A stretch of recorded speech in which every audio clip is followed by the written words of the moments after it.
brothers and sisters in Christ. I'm Anne Hazel Cruz. Bali, isi-share ko po, nung hindi ko pa ina-accept si Jesus. Bali, kasi lumaki kami, magkakapatid. Magkaiba kasi yung religion ng parents ko. So, Adventist yung orientation ni Papa. And then, si Mama Catholic. So, since nung maliit ako, wala akong natatandaan na nagsama-sama kaming nagpunta sa church or nagsimba.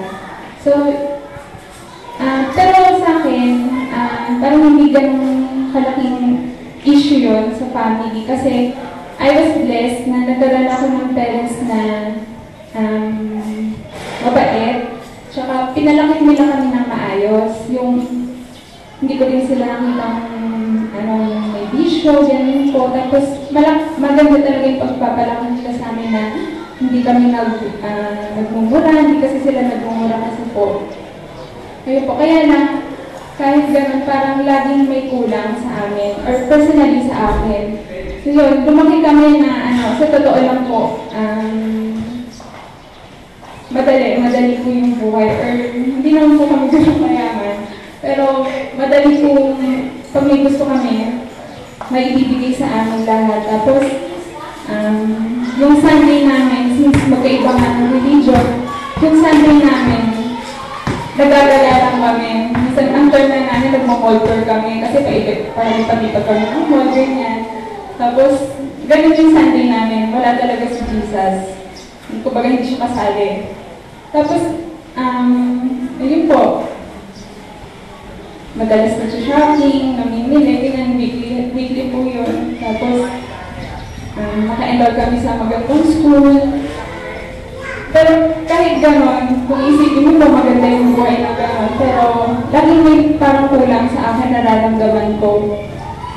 Until nung nakagraduate ako, nag-work ako, unti-unti po na yung business namin, nararamdaman ko, bumabagsak po. Nakitid ko sa kanila yun kasi tinutulungan ko po sila family business po kasi yun. So, tulungan kami. Sa magkakapatid, ako po talaga yung tumutulong sa kanila. Kasi maaga po nag-asawa yung ate ko. Tapos yung kapatid kong bunso, 11 years yung age gap namin. So, nag-aaral pa rin po siya hanggang ngayon. So, ako talaga yung tumutulong po sa kanila. So, kaya kung ano yung nangyayari sa business, alam ko po. Yun. Tapos nung mga year 2005, unti-unti sabi ko, bakit nakakaganan, bumabagsak yung business, lahat nung napundar nila Papa, unti-unti nawawala sa amin, yan, isasakyan namin. Tapos isang business namin, nag-close, gano'n. Tapos nag-abroad po ako, parang doon po nagsimula yung ko na. Sabi ko, bakit? Lagi ako nag-feel gano'n. Tapos umuwi ako, 4 years na ako sa abroad, umuwi po ako. Tapos feel na naman sa relationships, I always fail.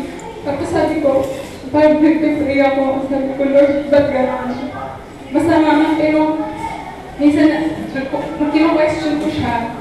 Sabi ko, parang hindi ko naman deserve ito. Alam ko kasi sa sarili ko, mabait ako. Sabi ko, mabait naman ako, Lord, bakit ganito yung nangyayari sa akin?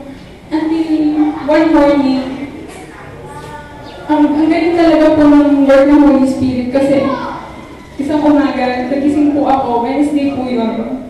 Sabi ko, ako talaga, nag-search po ako talaga sa kanya. Sabi ko, alam ko na kung ano yung kulang sa akin. Sabi ko, yun, wala po kasi akong personal relationship with him. Tapos yun, pagkagising ko, naligo ako. Tapos, nakita ko na lang sa sarili ko ng alam ko sa mga katabi namin sa subdivision. Sabi ko, alam ko may church dito, naghahanap ako. Tapos, pagpunta ko, hindi ko maramdaman, wala akong maramdaman. Tapos, lipat ulit ako. Tinitingnan ko yung schedule ng Sunday service nila. Tapos, sabi ko, hindi dito. Tapos, naalala ko may church doon sa yung dati ko kong church.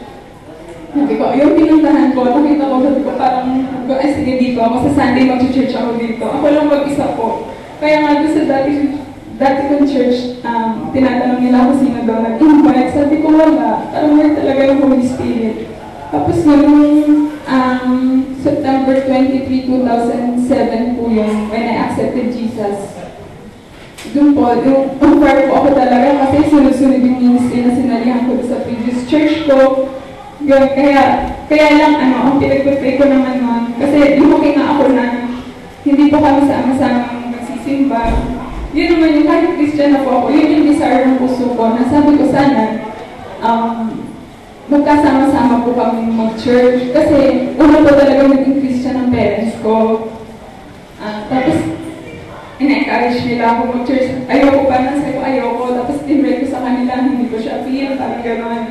Tapos, ang nangyari po po sa amin, naging Christian nga kami, magkakaiba naman kami ng church. Sabi ko, watak-watak pa rin, parang gano'n. Kasi isang church sila mama at papa. Yung ako sa isang church, tapos yung bunso, isang church din, pero puro Christian. Sabi ko, gano'n din, hindi rin kami nagkakasama-sama. And then, I believe dun yung sa 3 years ko, dun sa previous church ko, nung naging Christian po ako, malaki naman po yung naitulong nila kasi ilalalayan po nila ako, depressed po kasi ako noon. And since nung in-accept ko si Jesus, nagbago po yung pananaw ko sa buhay, yung parang wala nang pagsisisi, yung kumbaga hindi ko na siya kinu-question kung ano yung nangyari sa akin kasi ina-accept ko, sabi ko, I know na lahat ng nangyayari, may plano ng Diyos. And kung ano man yung nawala sa amin, ngayon sinasabi nga namin, pag nag-uusap-usap kami, sabi ko, inaano namin na kung ano man yung nawala sa atin, ibabalik yan ni Lord in His time, ganun po. Tapos kung may nangyayari sa akin, may problema dumarating, kung baga hindi na ako yung gano'n na nagmumukmok, gano'n kasi po ako yun. Tapos, yung matagal ko nang pinagpipray, I believe na ngayon sinagot na po ni Lord kasi dinala kami ni Lord ngayon sa iisang church na yun po. Kaya ngayon kami nagkasama-sama po. Kaya yun po, praise God. Yun lang po. Thank you.